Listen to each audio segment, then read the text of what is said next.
Order! Order! You are an incorrigible delinquent at times. Behave yourself, man!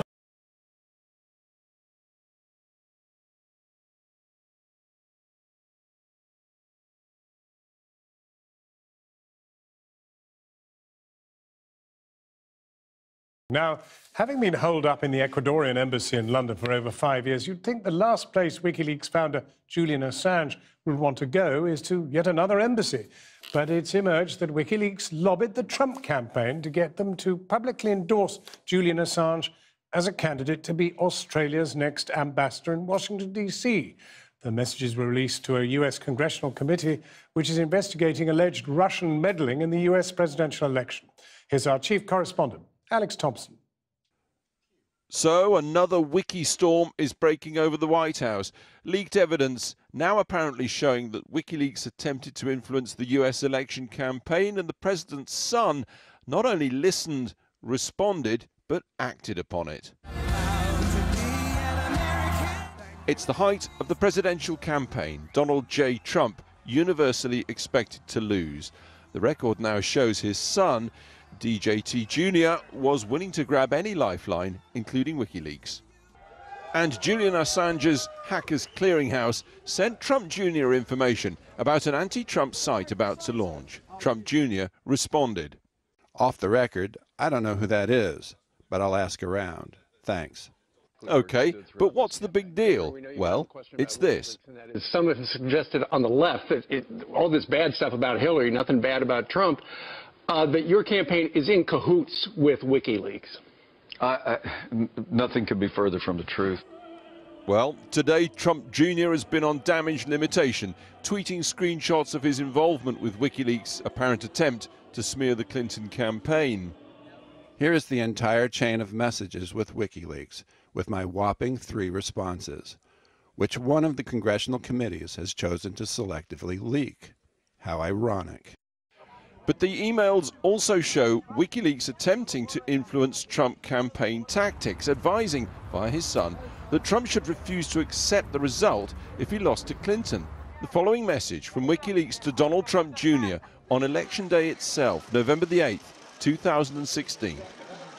Hi Don, if your father loses, we think it much more interesting if he does not concede and spends time challenging the media and other types of rigging that occurred, as he has implied that he might do. That from WikiLeaks at 6:35 p.m. on polling day, when the idea that Clinton would win was still the prevailing wisdom. And then, well, after that it just gets plain weird. With Trump duly elected, WikiLeaks sought to have its boss Julian Assange appointed as Australia's ambassador to Washington. Yes, really. On December the 16th, WikiLeaks wrote to Trump Jr., now son of the president-elect. In relation to Mr. Assange, Obama-Clinton placed pressure on Sweden, UK and Australia, his home country, to illicitly go after Mr. Assange. It would be real easy and helpful for your dad to suggest that Australia appoint Assange ambassador to DC. WikiLeaks even suggested the right language to sell Assange as the Aussie Ambo. That's a real smart, tough guy and the most famous Australian you have, or something similar. They won't do it, but it will send the right signals to Australia, UK and Sweden to start following the law and stop bending it to ingratiate themselves with the Clintons. Good try, but it met with no response. All this with WikiLeaks under global scrutiny for allegedly leaking information useful to both the Kremlin and Trump campaign because it damaged the Clinton camp. The Queen. The British are in no position perhaps to lecture anyone on propaganda, but that didn't stop Theresa May last night, saying the Russians are meddling. This has included meddling in elections and hacking the Danish Ministry of Defence and the Bundestag, among many others. Today, Russia's foreign ministry had the following diplomatic advice for the British Prime Minister. "We know what you're doing," they tweeted, adding, "Dear Theresa, we hope one day you'll try Crimean red wine." Russia's defence ministry have also been putting in a shift today, releasing these images as proof, they said, of America's collusion with the Islamic State, except they later turned out to be doctored images of a video game. 24 hours of absurdity, from which probably the most significant thing is Theresa May telling Vladimir Putin, whatever Donald Trump may say, Britain does believe you're destabilising foreign elections, and we're not afraid to distance ourselves from the White House in telling you. Now we're joined from the Commons by the Conservative MP Damien Collins. He chairs the Commons Culture, Media and Sports Select Committee, which is investigating allegations of Russian meddling. Damien Collins, do you have any evidence for how dangerous this might be? Well, what I've done is I've written to Mark Zuckerberg and also to the chief executive of Twitter saying I want to see the information they have within their company that could link fake news and bot accounts and fake accounts to Russian-backed activity in the UK around the Brexit referendum and around our election too. The US Senate Intelligence Committee has managed to get that information out of those two companies with regards to the US presidential election. I think we have a right to know what was going on here. Some evidence has already emerged that shows that known Russian accounts were active in UK politics around that time. That's as a consequence of evidence that's been discovered in America. But I want to see what was going on here, and I think those companies owe it to us to produce that information for a parliamentary committee which has requested it. Well, you said en passant that, in fact, the referendum would be one of those areas you'd want looked at, but already there have been accusations that there was Russian meddling in the referendum. Do you have any evidence on that, or has anybody forwarded anything to you? Well, so there have been investigations so far which have demonstrated, press investigations, which have traced known Russian accounts to activity, messaging, tweeting and the like around the period of the referendum. It's only a small number of accounts at the moment, but we seem to be discovering more and more every day. And this is because of painstaking work people are doing, analysing the list of 2,700 accounts that Twitter released to the American Senate and going through them to see whether those accounts were active in the UK as well. And some of them have been. So some of that evidence is starting to emerge, but it's on the back of the investigation that's been done in America. But this is evidence that both Twitter and Facebook will have. This is data from within their company. They have the power to go and proactively search for it now, and that's what I've asked them to do in relation to the UK. So we have a much bigger data set, so we can truly analyse what was going on and how it was being done. What do you say to those people who say this is all paranoid nonsense? Well, look at the evidence that's emerging. It's clear there was activity. Maybe at the beginning of the year, people would have agreed with that question and said, well, where is your evidence? But we can see it emerging now. And that's only from looking at a relatively small bit of activity from known Russian organisations who are involved in fake news. I think there is a strategy they're deploying in different countries, in America, in France, and we're starting to see it in the UK as well, where this is a tool and a weapon that they're using to destabilise other countries. But given the way that the social network tends to work, which is that people tend to follow people they agree with, do you really think this has affected any votes? Well, you're absolutely right to say that what social media acts as is a bit of a echo chamber, so that what people see and consume is largely relates to people they interact with. The sites try and guess what you like and give you more of it. But what these campaigns have been very successful in doing, through micro-targeting different users, is to bombard them with fake news and hyper-partisan messaging, so that the news they see and consume through these social media sites is massively biased, or indeed some of it fake. And I think what we have to do is understand that's what's being done, challenge the social media companies on how they can act against it, and give more tools to educate users so that they're more challenging of content that they see. Damien Collins, thank you very much indeed for joining us. Theresa May has delivered her strongest criticism yet of Vladimir Putin, accusing Russia of meddling in elections and attempting to undermine Western democracies. The Prime Minister accused Russia of seeking to weaponise information. Well, let's speak to Dr. Domitila Segromoso, Russian security expert at the Department of War Studies at King's College London. Many thanks indeed for joining us, Domitila. Is there evidence to suggest that the Russians, Vladimir Putin, has been meddling in the affairs of the United Kingdom?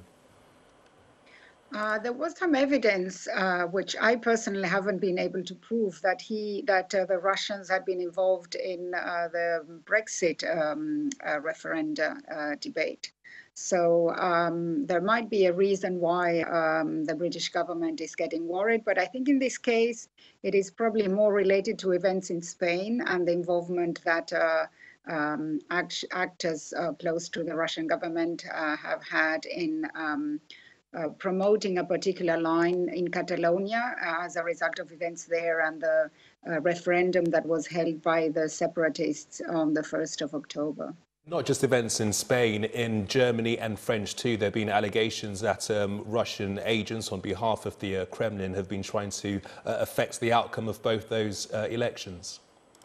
Yes, I think that in that respect, the evidence is quite overwhelming. So I think that certainly there is a worry by the British government that this could happen in Europe. But may I just comment that certainly this is a problem that European countries and the United States have to address. But also what they need to address are the internal problems that these countries face. And I think that while in no way condoning Russian behavior, I think that Russia sort of exploits many of the weaknesses in our system, many of the divisions that exist, many of the political, economic, socio-political factors which are dividing our societies, and these are exploited by Russia. So while addressing some of the concerns, while addressing the risks that are posed by Russia, I think the concerns internally must also be addressed. So I think... Yes. Yes. If Vladimir Putin is attempting to exploit the weaknesses, the vulnerabilities in our societies, as you say, I mean, what is the end goal? What is the objective? Why are they doing it? Well, they're certainly trying to weaken countries in Europe because from their point of view, they are in a very strong confrontation with Europe and with the West. We have imposed sanctions on Russia. Russia has behaved quite aggressively, as we know, in Ukraine. It has annexed Crimea.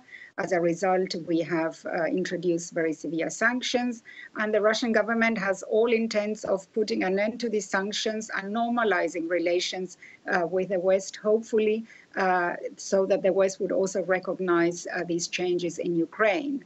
And so what they're trying to say, or what they would argue, is, you meddle in our side of the world. You also intervene. You support democratic movements. You support groups which are antagonistic to the Kremlin. So we are going to also support groups which are antagonistic to some of the regimes in place, because what we should remember is that for supporters, for example, of the Catalonian independence movement, they might be quite happy. For supporters of Brexit, they might be quite happy that Russia is on their side. The same goes for Trump supporters, or the same might go for supporters of Marine Le Pen. So it's a very complex reality, and for them, the main objective is to a certain extent, undermine the system and potentially, maybe reach some kind of agreement that, you don't mess in our neighborhood, in our countries, and we are not going to mess in your system.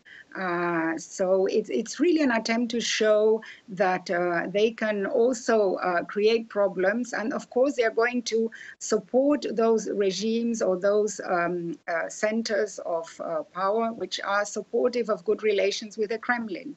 And this explains why, for example, there's been support for Donald Trump. So it's all part of a quite logical, from their point of view, policy, which in no way is justified. And I think we need to be extremely careful, take it very seriously, and plan for a proper response whereby we really try to monitor and tackle these realities. And in that respect, journalists are doing really an amazing job. I mean, I think they're really helping a lot in trying to uncover a lot of these interferences by Russia. So if we don't come to some form of formal or informal agreement, as you say, will we just simply keep going around in circles, because the allegations, the accusations will continue to be levelled against Vladimir Putin and the Kremlin, while in Russia, in Moscow, the denials will continue as well? Well, I mean, there's quite a bit we can do. The Russians are never going to officially accept that they're interfering. I mean, that wouldn't make any sense from their point of view. But we can, through back channels, we can make it very clear that this is not going to be acceptable and that we might retaliate in some way. We can really address all the sort of software issues. I'm not a technical expert on that field, but I think that there's quite a lot that some platforms like Google, Facebook, and others, and Twitter are trying to do now to address all the instruments that Russia is using to counter that. So I think in the sphere of cyber security, there's quite a lot that can be done to reinforce that, to monitor, to be aware that this sort of intrusion and manipulation of news happens. And I think, again, news channels and news information outlets have a very strong role to play in showing what is real news and distinguish it from fake news. So it's really a joint effort that we can do to show and discredit a lot of this information that is often fake and that is coming from, as you mentioned, from centers in Russia. So I don't think that this is only a matter of just saying, there's nothing we can do. I think there's a lot we can do. We need to keep addressing it in a democratic fashion, in a legal fashion, and make it very clear to Russia that this is not acceptable. And I think that some progress can be made if we are all aware, and I think now we are increasingly aware in Europe of the implications and the consequences. But this is not going to go away as long as we do not address serious issues that are affecting not only British but European security, issues related to refugees, issues related to socioeconomic distress, issues related to a sense of lack of proper representation. There are a lot of issues that need to be addressed in Europe so they are not exploited by groups that seemed marginal and now are sometimes, I wouldn't say they've become mainstream, but they're increasingly part of the political discourse. And this is what is really scary. And that is what we need to address. So there are many fronts that we need to act upon to make sure that we deal with this very serious issue. Domitilla, many thanks indeed. Appreciate your time. Thank you. Theresa May has delivered her strongest criticism yet of Vladimir Putin, accusing Russia of meddling in elections and attempting to undermine Western democracies. The Prime Minister accused Russia of seeking to weaponise information. I have a very simple message for Russia. We know what you are doing, and you will not succeed, because you underestimate the resilience of our democracies, the enduring attraction of free and open societies, and the commitment of Western nations to the alliances that bind us. Let's talk to Sir Andrew Wood, the former British ambassador to Russia and associate fellow at Chatham House. Good afternoon to you, Sir Andrew. Theresa May says, we know what you are doing to Russia. What are they doing in real terms? Well, in real terms, they're trying to sell us untruths and thereby distort the dialogue we have between ourselves. They're doing that because that's what they do to their own people, and it's in a way a natural instinct. And secondly, because they are convinced themselves, or wish to convince themselves, they're living in a sort of fortress of which we are besieging, and that is very helpful in keeping the present regime in power. To what end? To what end? They wish to be regarded as a great power, which is not the same thing, in my view, as being a great nation. But they wish to be a great power and dominate their neighbourhood, and they therefore feel a need to impose their view on outside powers and to prevent others from having proper relations with them and so on and so forth. In terms of what they're doing then, by your estimation, does it cause any actual damage to countries like us, to countries like the United States? Are there tangible sort of damage that can be seen and observed? I mean, obviously there's all these concerns about the US election, but we don't know what the reality is there at this stage. But that is a pretty major concern in itself. If we believe they are trying and can possibly succeed in distorting elections, that in itself is a problem. It also gives those competing in elections the temptation, if they think that system works, to try to recruit themselves to a Russian point of view and a Russian alliance, if you wish, something like that. But in any case, people sometimes say, well, you do the same. We don't. We don't preach lies. We do not distort the news deliberately in order to influence others in the same way that Russia does. I mean, if you are then talking about, and I think I'm right in saying, am I, that you in essence talking about misinformation, I mean, that is, though, a tool that has been used, I mean, particularly during the Cold War, a tool that has been used for decades. Well, we're not in a Cold War now, we're not in a war at all. We're in what we would like to be a normal relationship between powers with equivalent patterns of behavior. This contravenes that. That's the first thing. Secondly, I think it is true that the Soviet Union was always particularly mendacious in its propaganda, both to its own citizens and to the outside world. It's also true that no doubt we distorted the information, or at least our prejudices distorted the information we put back in return.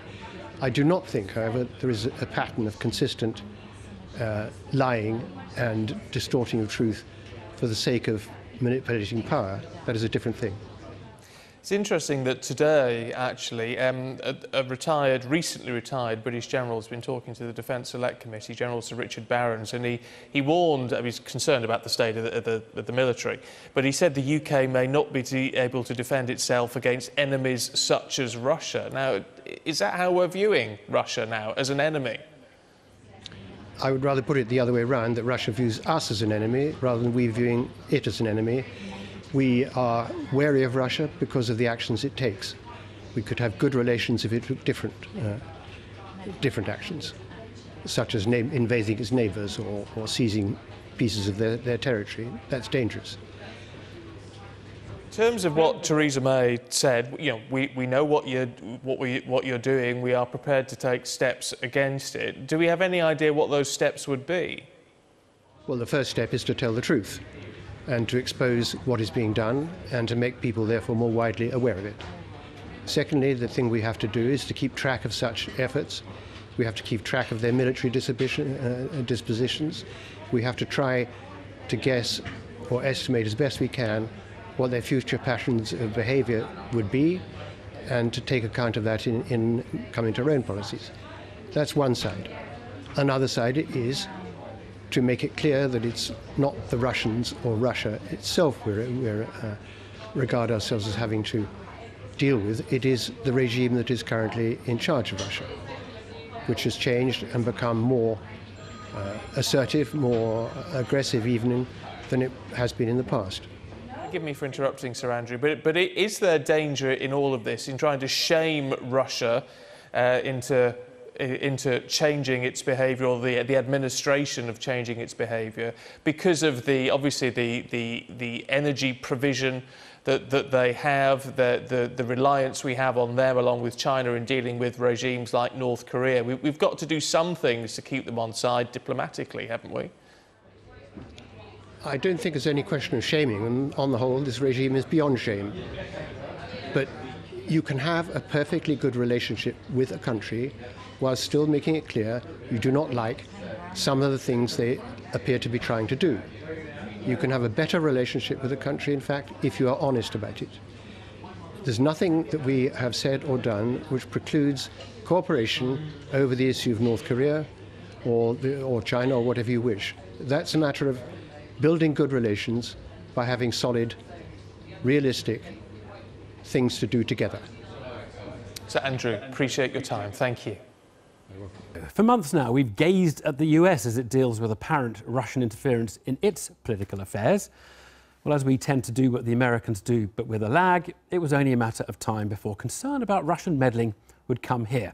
And come here it really now has. The Sun and the Times are both reporting tomorrow that the head of the National Cyber Security Centre says British energy companies have already been hacked, a clear threat to clean running of our infrastructure. That's one kind of problem. And then last night, the Prime Minister talked of a different one. She used a rather interesting phrase in condemning the Russians and fake news. The country, she said, is attempting to sow discord in the West and undermine our institutions.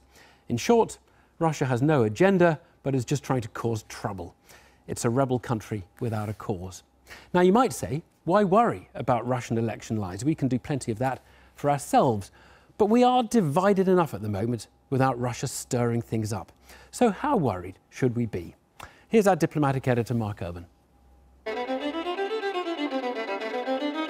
would it get some wind for the sailboat? And it could get those voters. And it could get those. I own nothing in Russia. It could be Frankie. From America to France or even Catalonia, the accusations have been emphatic that Russia has used information warfare to disrupt Western democracies, sow division and reap political rewards. By their own criteria, inside the machine, as it were, which is doing this, it's being seen as a major success. And of course, it's important for these particular agencies, whether within the military, within the security apparatus, to be successful, to get more funding. There's a good deal of competition among the agencies in this business. So I think from a Russian point of view, from the professionals doing it, it's been a success.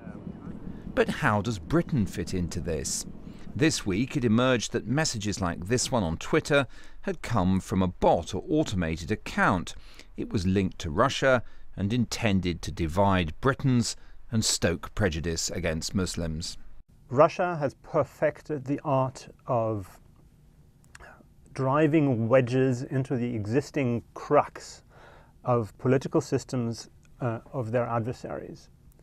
And they perfected this art already in the 1960s and 70s. In the Cold War, we used to call these operations active measures. Today, of course, social media are a prime amplification tool of active measures. Theresa May's tough talk on Russia yesterday echoed that of her intelligence bosses earlier this year, when the chief of MI6, speaking at the service's Vauxhall Cross HQ, made this accusation. The connectivity that is at the heart of globalization can be exploited by states with hostile intent to further their aims deniably. They do this through means as varied as cyber attacks, propaganda, or subversion of democratic process. The Prime Minister's charge against Russia is completely in line with the assessments of her non-political intelligence chiefs. But like a lot of intelligence, it's short on hard fact or specifics. And what nobody in Whitehall is alleging is that the UK has come under a similar information wars deluge to that which hit America in the summer of 2016. What we've seen in the US is hacking, leaking, and then amplification of this content on social media, including fake news there. What we've seen in Germany, France, and the UK is not so much hacking and leaking, almost none of that, in fact, almost no leaking, certainly. Instead, we see amplification operations on social media that try to drive wedges, try to amplify divisions. Russia's response today, by tweet naturally, came in acerbic form from the Foreign Ministry, whose spokeswoman added that the Prime Minister's attack was an attempt to distract from the problems of Brexit. But in unleashing social media, exploiting hacked documents and financing fringe parties, Russia may destabilise the international system in unpredictable ways. They react as they reacted to Prime Minister's speech yesterday with denial and ridicule. On the other hand, they're not very good at predicting risks and responses to these kinds of actions. In fact, very few foreign policy actors are good at predicting what the other side will do. In Washington, Senate hearings have brought to light hacking, as well as evidence of millions of bot accounts amplifying Kremlin talking points while masquerading as patriotic Americans. But while similar charges are now being made in the UK, the same detailed case has yet to emerge. Mark Urban there. Now, we asked the Russian Foreign Ministry to join us on the programme today, but nobody was available. In a statement, though, the ministry said Theresa May's comments were irresponsible and groundless. And it added, in fact, that British society is currently not going through its finest hour due to the ongoing process of exiting the EU and internal splits. It's understandable that an external enemy is directly needed to distract public attention, for which role Russia has been chosen. Well, to discuss all this, I'm joined by the political analyst Matt Turner from Evolve Politics and Professor Anne Applebaum from the London School of Economics, who's written extensively about Russia for years. And how serious a problem is the kind of fake news, false tweeting? So essentially, social media has been created for this purpose. What you can do using the analytic tools that Facebook gives you is address different kinds of messages to different parts of society. I think Russia was probably the first major country to understand how this could be used to manipulate politics, but I think there will be many others. I think it's a real mistake to think this is really just about Russia. Right. So give me an example of about which you have concern of a way in which the Russians have successfully meddled in Western politics. So we've now had a number of examples that have been revealed during U.S. congressional hearings. For example, of Facebook websites set up in places like Idaho, where actual events were organized on Facebook, inviting people to come and condemn immigration or join together, which turned out to have been fake Russian websites, and they were actually being operated from Russia. Do we know how many people actually turned up to these things? So in some of them, they have turned up. I mean, one of the difficulties, which is where I sense you're going, is that of course it's very difficult to measure how well this works. But then we run into the problem of how you measure any political advertising or any advertising. Yeah, no, absolutely. And in fact, Facebook is now has a funny dilemma, because they want to say, of course, well, none of this really mattered. But of course, if none of it really matters, then what's why? The point of Facebook? What's the point of advertising on Facebook? Yeah. Right. Look, Matt, I know you're a bit more sceptical about how powerful all of this has been. Sure. How worried are you by the sorts of things Anne's been describing? Well, I'm not as worried as Theresa May seems to be. Let's kind of put it that way. You know, although social media over the last 5 or so years has become more and more relevant, more and more prominent, more and more people are getting their news from social media now. That's what politics is all about. Precisely, it has what we've benefited from, but I would want to stress that it is still broadcast media, it is still the traditional print press who do still have more of an influence. It's where most people get their news as opposed to social media. I do believe that's changing, and I do believe that people, you know, including myself, evolve politics, but also, you know, Russia are taking advantage of that. But you know, I do think the British government, I do think traditional media outlets are taking just as much advantage of that as well. Can I ask, do you accept that the Russians are doing this stuff, that they are throwing out all this rubbish and trying to confuse and divide? I mean, do you accept that they're trying to? Yeah, for sure. You know, I've seen like lists of Twitter bots which have been linked to Russia, and I think that is undeniable. But what I do dispute is the actual impact, the tangible impact that's having on elections and public opinion.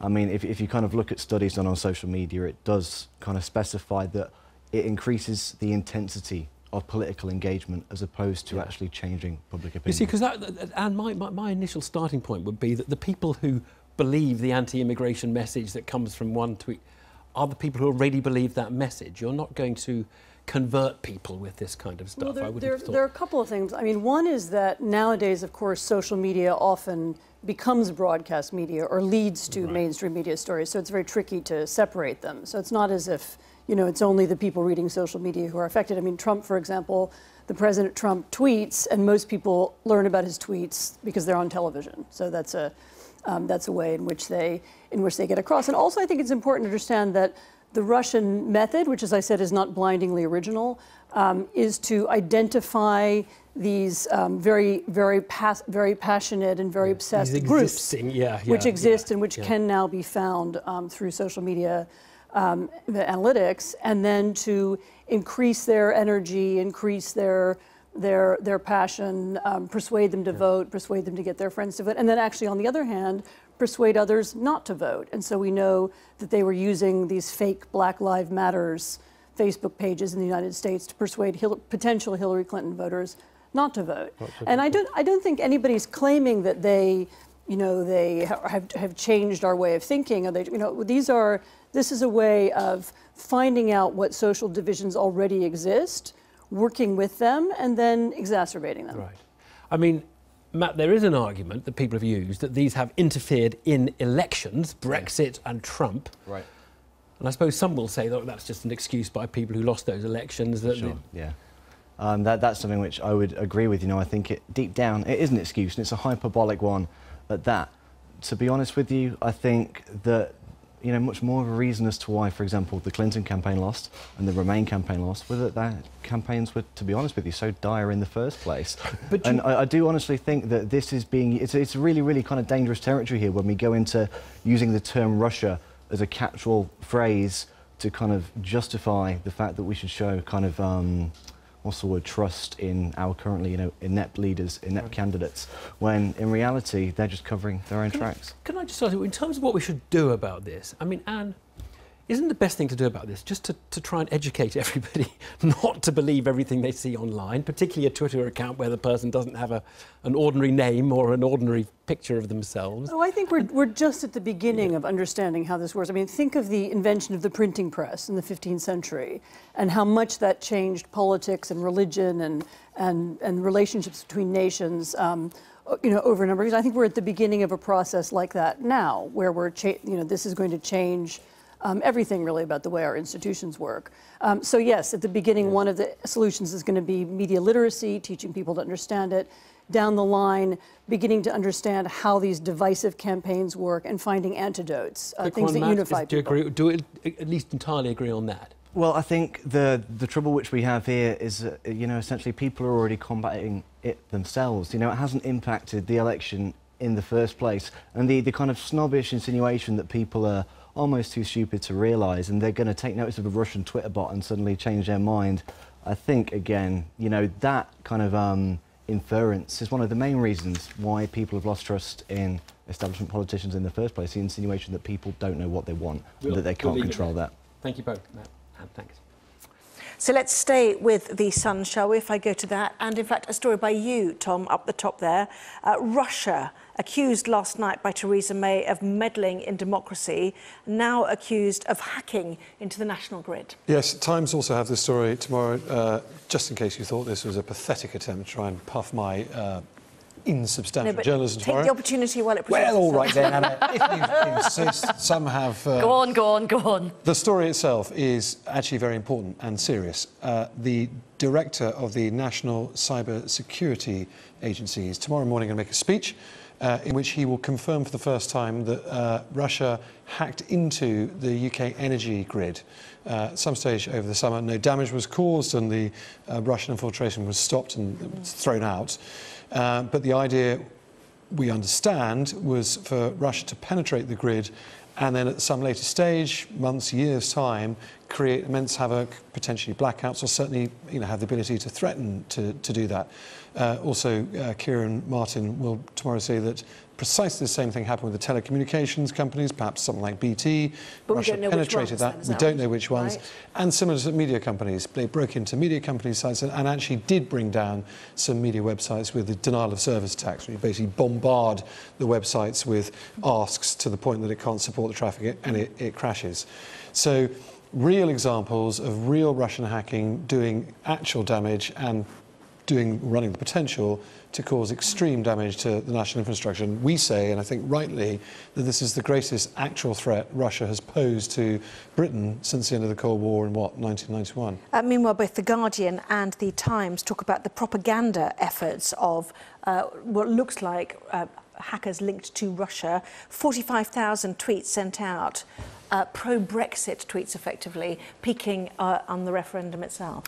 Yeah, and I think there's huge worries about this. I mean, Tom has talked about the infrastructure threat. This is a threat to our democracy now. There's also stories in the Guardian about sort of anti-Muslim sentiment again around the time of the Brexit vote. And I think we have to look at this very, very seriously. I mean, Russia is absolutely hell-bent on causing electoral and democratic disruption around the world. It's not just happening here, it's in America. There's even, worries that this has been happening in Spain. And all parties are now very, very worried about this. Social media plays a huge part in our politics now. There's lots of people who don't consume their news from newspapers. They probably don't even watch the news anymore. Social media is very important to them. Twitter, Facebook, and what quite a lot of MPs, in fact, there's quite a lot of unanimity from different MPs. You have Damien Collins, who chairs the Commons Culture, Media and Sports Select Committee. He wants Twitter to come into the House of Commons and be interrogated on all of this. Tom Watson, Deputy Leader of the Labour Party, is saying these tech giants have got a responsibility. So at congressional hearings, we've seen it in America, they want the equivalent here in the UK. And even our Prime Minister, Theresa May, on Monday said that, Russia is threatening the international order, and, that's something that we all depend on. So can I ask us a really stupid question? Why? Why is Russia seemingly spending so much effort being so divisive and disruptive? Because it works. To do what, though? Because their intentions are to weaken their potential enemies, the West, Europe, America, Britain, and strengthen themselves. It's a strategic play.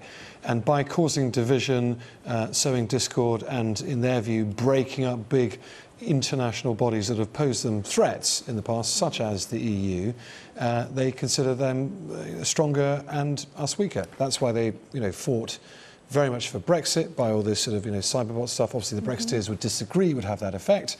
That's why they want Donald Trump to come in, because they see... Referenda are a little divisive, as we see. Well, of course, that wasn't the Russians' idea to hold a referendum. That was David Cameron's idea. Thanks for that, Dave.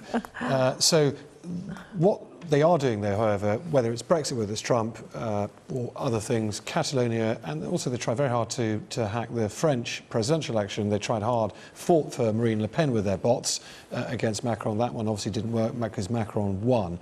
And the Prime Minister summed it up brilliantly last night with this phrase: they are weaponising information. They are turning information, sometimes fake news, into weapons to do us potentially extreme damage by subverting people's minds and subverting democracy. And often fear of fear itself is very disruptive, and all our governments are going to be anxious. Look, we saw recently when the NHS got hacked, and it was incredibly worrying. All our public services, which was North Korea, were blamed for that, will be on high alert for this. But there's a bigger question about geopolitics right now, and it feeds into the Brexit discussions, and actually it loops back to the front pages that we were talking about. At a time when you have, like, President Putin, President Xi in China, they are the big dominant forces now. And of course it's in Russia's interest to have the EU threatened, pulled apart. We talk about disruption and division. Just look at the front pages of our newspaper, and they will be sitting back and thinking, do you know what? Our plan is working pretty well. Okay.